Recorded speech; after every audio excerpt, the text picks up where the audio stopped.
स्वर्ग सा सुंदर और सामर्थ्य से भरपूर जम्मू और कश्मीर, लेकिन 70 सालों से धारा 370 की बेड़ियों से जकड़ा रहा कश्मीर।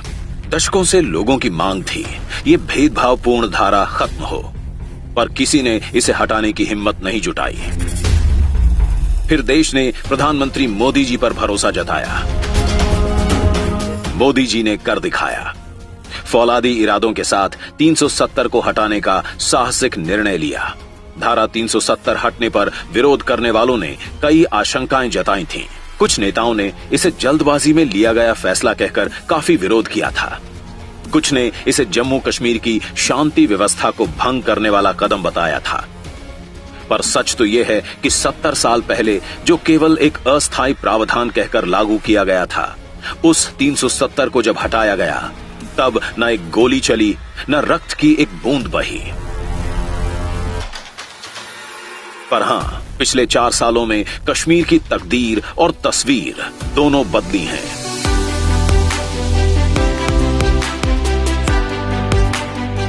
धारा 370 के खत्म होते ही शांति बढ़ी, सुरक्षा बढ़ी, जीवन बदला। आतंकियों के हौसले पस्त हुए, अलगाववादी अलग थलग पड़ गए।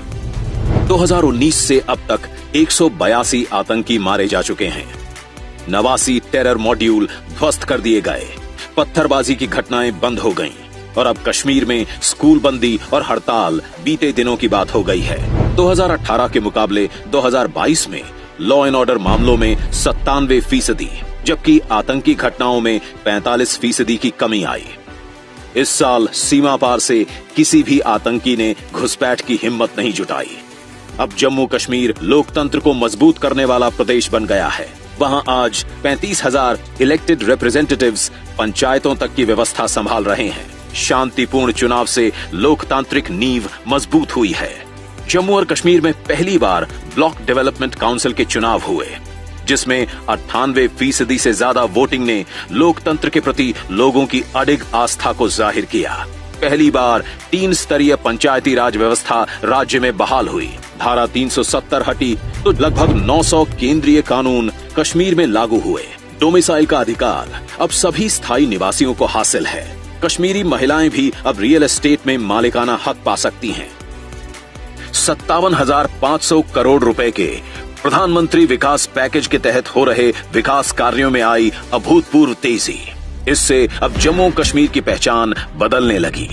अब ये देश की सबसे लंबी हाईवे टनल चेनानी नाशरी के लिए जाना जाता है। अब ये दिल्ली अमृतसर कटरा एक्सप्रेसवे के लिए जाना जाता है।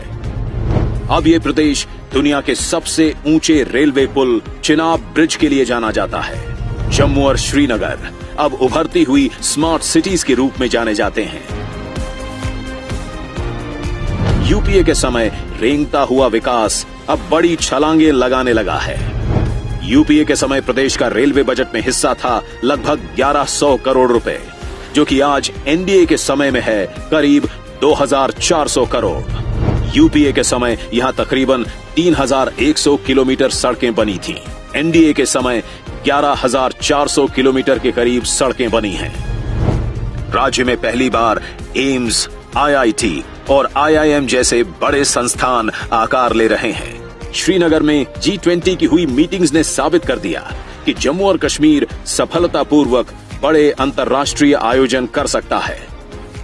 34 साल बाद श्रीनगर में मुहर्रम का प्रोसेशन निकला। 32 साल बाद कश्मीरी पंडितों ने अपने घरों में नवरेह मनाया। श्रीनगर में प्रदेश का पहला मल्टीप्लेक्स खुला। जम्मू कश्मीर के गरीब परिवार की राहों से कांटे चुनने का काम किया है प्रधानमंत्री मोदी जी ने, जैसे कि माता बहनों को धुएं से मुक्ति दिलाना, महिलाओं को खुले में शौच की मजबूरी दूर करना, घर और जीवन को रोशन करना, अपने पक्के घर का स्वाभिमान दिलाना, आयुष्मान कार्ड से गरीब परिवार की बीमारी की चिंता मिटाना। 3.5 लाख युवाओं को स्किल ट्रेनिंग भी मिल चुकी है। एनडीए सरकार ने यहां की प्राचीन विरासतों को फिर से जीवंत करने का बीड़ा भी उठाया है। कुपवाड़ा जिले में माता शारदा मंदिर और जम्मू में श्री वेंकटेश्वर स्वामी मंदिर का भी उद्घाटन किया गया है। अब जम्मू कश्मीर के साथ साथ लद्दाख में भी जनसेवा का उत्सव मनाया जा रहा है। बॉर्डर इंफ्रास्ट्रक्चर को मजबूती मिल रही है। मोदी सरकार लद्दाख को सभी मौसम में संपर्क प्रदान करने के लिए शिंकुनला सुरंग का भी निर्माण कर रही है। निर्माणाधीन जोजिला सुरंग भी भारत की सबसे लंबी सड़क सुरंग और एशिया की सबसे लंबी बाई डायरेक्शनल सुरंग होगी। इस सुरंग के निर्माण से श्रीनगर, कारगिल और लेह के बीच हर मौसम में और तेज कनेक्टिविटी मिलेगी। एनडीए सरकार लद्दाख में देश का पहला ग्रीन हाइड्रोजन प्लांट बना रही है। लद्दाख देश का पहला स्थान होगा जहां जल्द ही फ्यूल सेल इलेक्ट्रिक व्हीकल चलेंगे। लद्दाख करीब 70% भारत नेट कनेक्टिविटी के साथ डिजिटल इंडिया की बेहतरीन मिसाल बन रहा है। लद्दाख की गरीब माता बहनों को 11,000 से अधिक उज्ज्वला गैस सिलेंडर पहुंचाए गए हैं। लद्दाख में 33,500 घरों को नल से जल पहुंचाया गया है। आयुष्मान योजना के 1.3 लाख लाभार्थी हैं। करीब 2,100 पीएम आवास बनाए गए हैं। 960 करोड़ के मुद्रा लोन दिए गए हैं। अब जम्मू कश्मीर, लद्दाख अंधकार में नहीं, यहां विकास का सूरज प्रकाश बिखेर रहा है। जय हिंद।